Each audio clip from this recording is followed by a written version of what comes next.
privy to this crime, Congressman Lindbergh stepped up and said in 1921, "Under the Federal Reserve Act, panics are scientifically created. The present panic is the first scientifically created one, worked out as we figure a mathematical equation." However, the panic of 1920 was just a warm-up.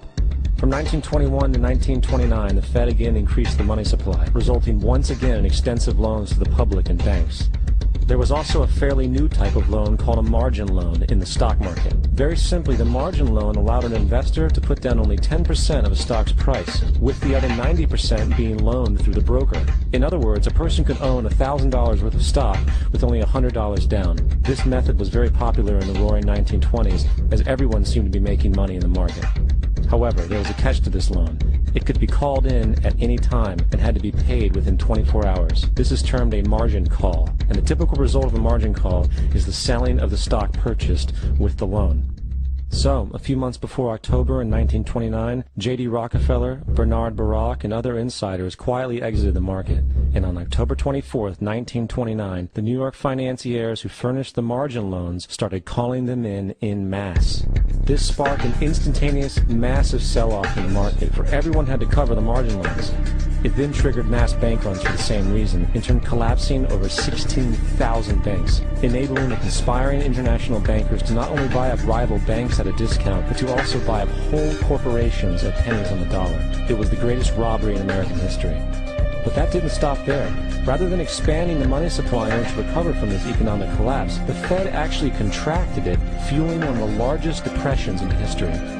Once again outraged, Congressman Louis McFadden, a longtime opponent of the banking cartels, began bringing impeachment proceedings against the Federal Reserve Board, saying of the crash and depression, "It was a carefully contrived occurrence. International bankers sought to bring about a condition of despair so that they might emerge the rulers of us all." Not surprisingly, and after 2 previous assassination attempts, McFadden was poisoned at a banquet before he could push for the impeachment. Now, having reduced the society to squalor, the Federal Reserve bankers decided that the gold standard should be removed. In order to do this, they needed to acquire the remaining gold in the system. So, under the pretense of helping to end the Depression, came the 1933 gold seizure.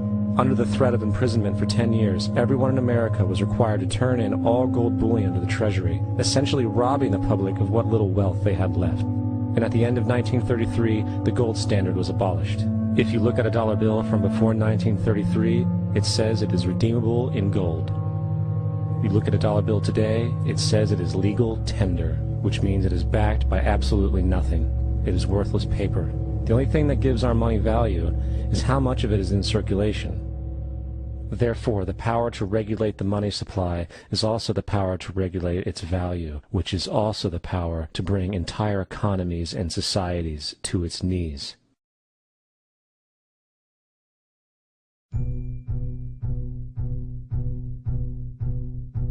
It's important to clearly understand, the Federal Reserve is a private corporation. It is about as Federal Express. It makes its own policies and is under virtually no regulation by the U.S. government. It is a private bank that loans all the currency at interest to the government, completely consistent with the fraudulent central banking model that the country sought to escape from when it declared independence in the American Revolutionary War.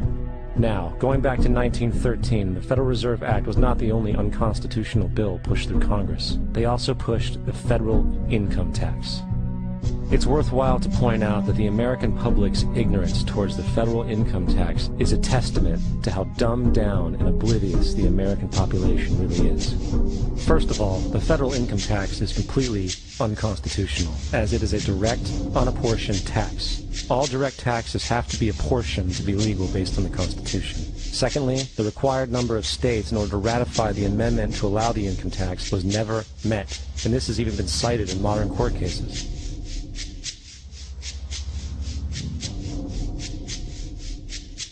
Third, at the present day, roughly 35% of the average worker's income is taken from them via this tax. That means you work 4 months out of the year to fulfill this tax obligation. And guess where that money goes? It goes to pay the interest on the currency being produced by the fraudulent Federal Reserve Bank, a system that does not have to exist at all. Not 1 cent of this tax goes towards any governmental program whatsoever. Not 1 cent. The money you make working 4 months out of the year goes almost literally into the pockets of the international bankers who own the private Federal Reserve Bank. And fourth, even with the fraudulent government claim as to the legality of the income tax, there is literally no statute, no law in existence that requires you to pay this tax, period. I really expected that, of course, there's a law that you can point to in the law book, the code, that requires you to file a tax return. Of course there is. I was at that point where I couldn't find the statute that clearly made a person liable, at least not me and most people I know, and I had no choice in my mind except to resign. Based on the research that I did throughout the year 2000 and that I'm still doing, I have not found that law. I've asked Congress, we've asked a lot of people in the IRS commissioners, helpers. They can't answer, because if they answer, the American people are going to know that this whole thing is a fraud. I haven't filed an federal income tax return since I left. I have not filed a tax return since 1999. The income tax is nothing less than the enslavement of the entire country. Now, the control of the economy and the perpetual robbery of wealth is only one side of the Rubik's Cube the bankers hold in their hands. The next tool for profit and control is war.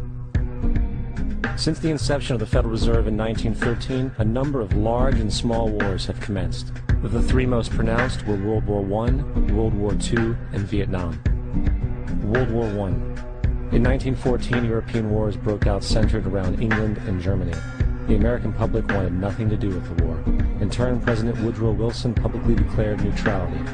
However, under the surface, the U.S. administration was looking for any excuse it could find to enter it. Woodrow Wilson's top advisor and mentor was Colonel Edward House, a man with intimate connections with the international bankers who wanted to end the war. In a noted observation by Secretary of State William Jennings, the large banking interests were deeply interested in the World War because of the wide opportunities for large profits. It's important to understand that the most lucrative thing that can happen for the international bankers is war, for it forces the country to borrow even more money from the Federal Reserve Bank at interest. In a documented conversation between Colonel House, Wilson's advisor, and Sir Edward Grey, the Foreign Secretary of England, regarding how to get America into the war, Grey inquired, "What will Americans do if Germans sink an ocean liner with American passengers on board?"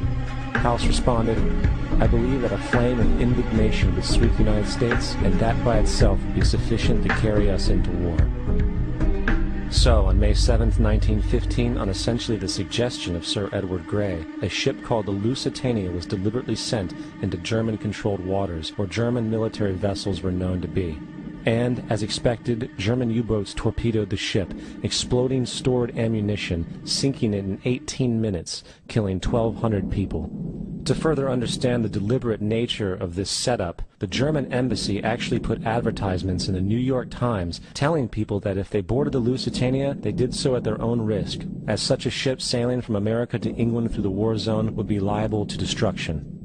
In turn, and as anticipated, the sinking of the Lusitania caused a wave of anger among the American population, and America entered the war a short time after. The First World War caused 323,000 American deaths.